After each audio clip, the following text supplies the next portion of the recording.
Hello, welcome to the CHF Staff Training Podcast. Community Health Forward is a nonprofit organization dedicated to making healthcare more accessible and encouraging people to take charge of their well-being. With a team of passionate healthcare professionals serving over 12,000 people annually, CHF prioritizes patient care, staff safety, and education. In this section, we will discuss how to handle situations where a patient or family member is using offensive language towards staff. These situations can be uncomfortable and challenging, but it's important to respond professionally to maintain a safe and respectful environment.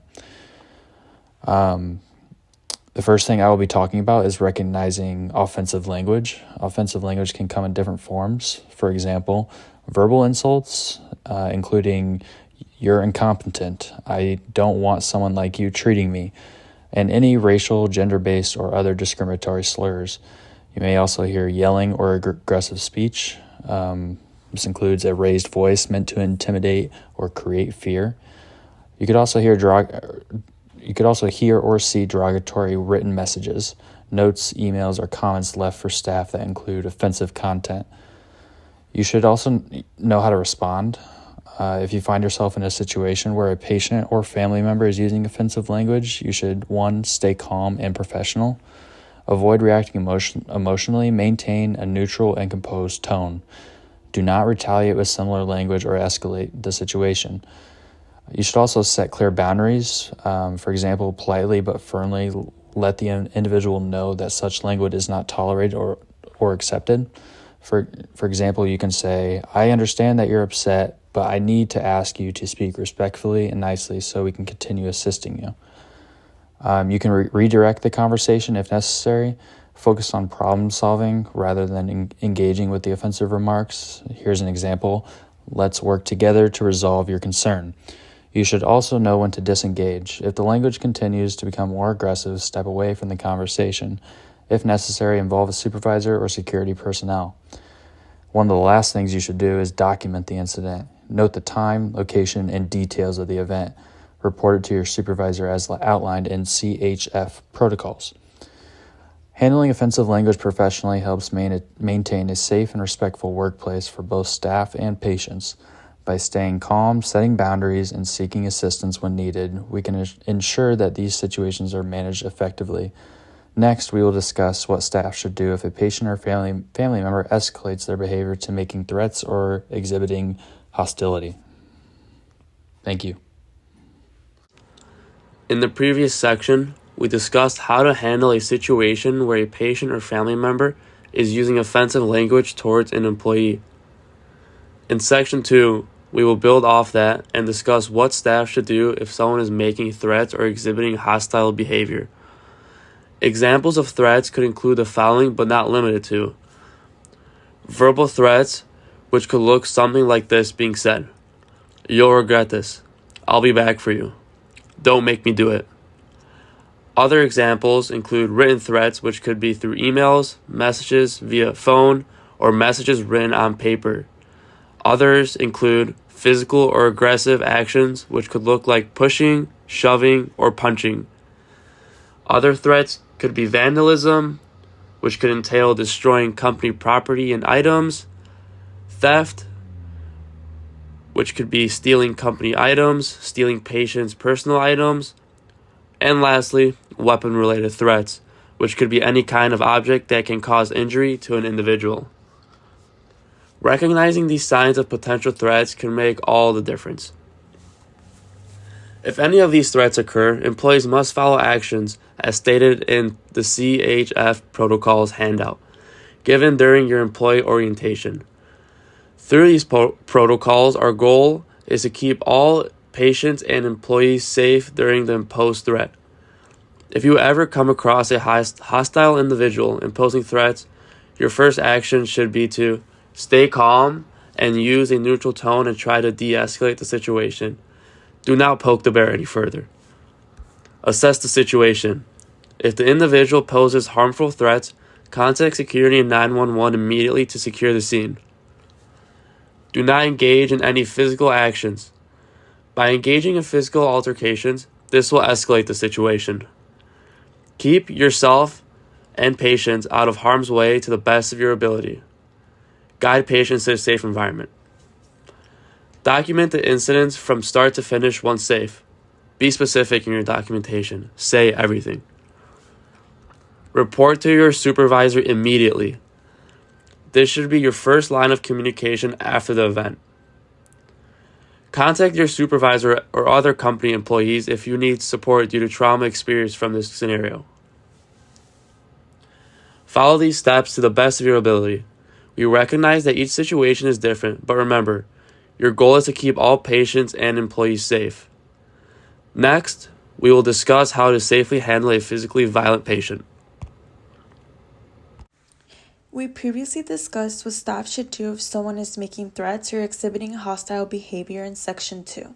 Now, in Section 3, we will talk about how to safely handle a physically violent patient. Healthcare professionals encounter challenging situations, and knowing how to respond effectively can make all the difference in ensuring the safety of both staff and patients. First and foremost, your safety is the top priority. If a patient becomes physically violent, it is crucial to remain calm and act quickly to de-escalate the situation while protecting yourself and those around you. Here's what you should do. Step 1. Maintain a safe distance. If a patient becomes physically aggressive, do not engage in direct confrontation. Instead, create physical space between yourself and the individual. Stay at least an arm's length away and ensure there are no objects in the environment that could be used as a weapon. Step 2. Call for assistance. Never attempt to handle a violent patient alone. Immediately alert security or designated response personnel. Use a panic button if available or call for backup using hospital protocols. Having trained staff members present can help safely manage the situation. Step 3. Use verbal de-escalation techniques. If possible, continue to speak calmly to the patient. Use a low, steady voice and non-threatening body language. Say things like, "I understand you're upset. Let's find a way to help you." Avoid arguing or making sudden movements that could escalate the patient's aggression. Step 4. Utilize proper restraint protocols. If the patient poses an immediate physical threat, staff trained in safe restraint techniques should intervene. Only use restraints as a last resort and in accordance with organizational policies. Always ensure that any restraint used is medically appropriate and applied with care to avoid injury. Step 5. Remove other patients and staff from harm's way. If possible, clear the surrounding area to minimize risks to others. Encourage patients and staff to move to a safer location while maintaining a controlled and professional demeanor. Step 6. Contact emergency services if needed. If the situation escalates beyond what can be managed internally, do not hesitate to call 911. Law enforcement or emergency responders may be necessary to safely resolve the situation. Handling a physically violent patient is never easy, but proper training and teamwork can ensure everyone's safety. Remember, stay calm, call for help, and use de-escalation whenever possible. Next, we will discuss the appropriate follow-up actions in the aftermath of an incident. Let's move on to Section 4, how to handle the aftermath of an incident. After an incident where a patient is displaying signs of being hostile or aggressive, an incident report needs to be filed. An incident report can be used to document an incident and keep note of it in our records. After any of the previously mentioned events, an incident report must be filed within 14 business days after it occurred. This timeline may be extended if management is conducting an investigation. Who can file an incident report? Any security officers or medical staff that were present for the entire event or most of it may file an incident report. When deciding who should write the incident report, staff should consider if security was called. The security officer that responded will be asked to file the incident report. If security was not called, then the medical personnel that witnessed the event will file the incident report. In the event that multiple medical staff members witness the incident, then the staff member with the highest seniority will file the incident report. Lastly, if all the medical personnel that witnessed the event are of equal seniority, then they are allowed to decide amongst themselves who will file the incident report. What should you include in an incident report? Date, time, and place in which the incident occurred. A list of all staff members that were present. names of the patients and or family members that were involved, a detailed description of the events that took place, including what led up to the incident, and any de-escalation tactics that may have been used.